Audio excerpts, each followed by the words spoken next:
Let's take a look at problem number 2 in the 2D kinematics problem set, which is a little bit different in terms of the way it defines the angle.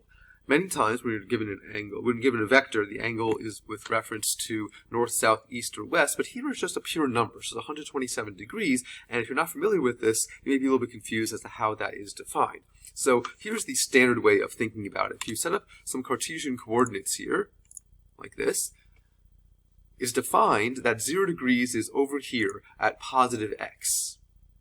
And then 90 degrees is defined as positive y, 180 degrees is defined as negative x, and 270 degrees is defined as negative y. So if you're given just a pure angle with respect to north, south, east, west, or above horizontal, below horizontal, something like that, this is what it's referring to, this standard way of doing it, where angles are measured counterclockwise away from positive x. So what would that look like for this particular angle, 127 degrees? Well, it's obviously between 90 and 180, and you should be able to see, well, 135 degrees would be right down the middle, and so it would look something like around there, just somewhat past 90 degrees, and so this is what vector r would look like. So draw it out, it's 15 meters at 127 degrees.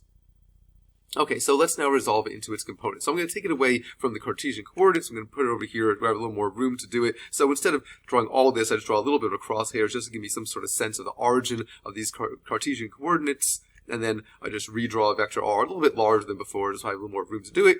And first, I want to visually resolve it into its components, which means building a right triangle with vector r as the hypotenuse. And so there's many ways to do this. I'm going to show you a couple different ways. And here's one way where I've drawn the components as dashed line vectors because it is imaginary. We're imagining splitting vector r into its components along positive y and negative x. But these components are still vectors, so they still have arrowheads on them, indicating, if this were seen from the side, vector r is pointing up and to the left, the components are pointing up and to the left, so they're replacing the original vector.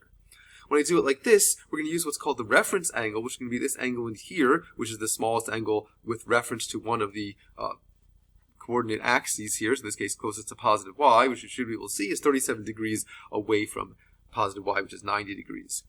Okay, so now let's use our trigonometric functions here. If we look at, for example, Rx as the x component and Ry as the y component, x you can see is opposite to where theta is. So I'm going to be using the sine function. We're going to rearrange that as Rx equals R sine theta. And then we could put it in here as 15 meters times the sine of 37 degrees. For the y component, it's the one that's adjacent or next to theta, so that's going to be using the cosine function. So that's Ry equals R cosine theta. That's going to be 15 meters times cosine of 37 degrees.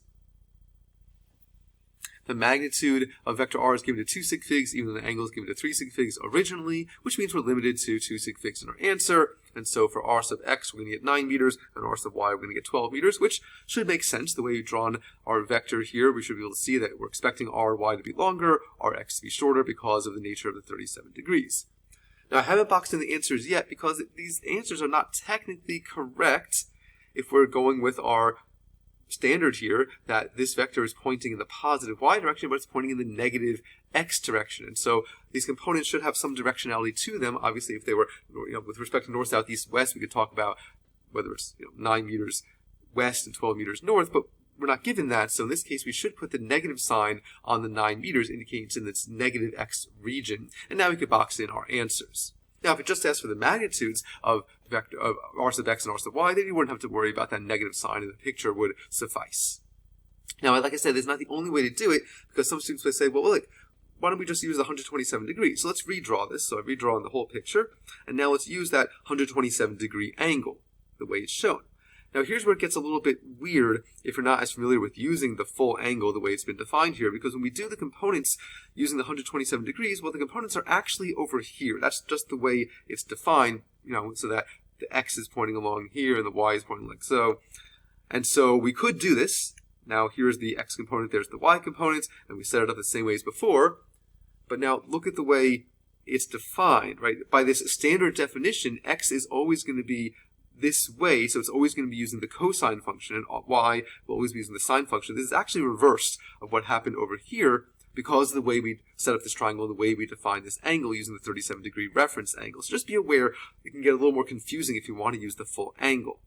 When you do this, though, if you put the numbers in, it will exactly spit out negative 9.0 meters and 12 meters. You don't have to worry about putting the sign on it. So that's the advantage to using the full angle. It's just that you have to remember that you have to set up the components this way specifically if you can use the full angle. But the advantage is it will give you the sign on the x component immediately. Now, there's one more way to do it. You might say to yourself, why is it defined this way? Well, what's really happening is we're using the other reference angle, which we could have done immediately if we had drawn this vector r into its components this way. And now we're using this as the reference angle, which you should be able to see. In this case, is 53 degrees. And if it's defined this way, well, again, r sub x is adjacent to this angle theta, so we can use cosine. R sub y is opposite this angle, so you can use sine. And if you put in 15 meters times cosine of 53 degrees and 15 meters times sine of 53 degrees, you'll get these numbers.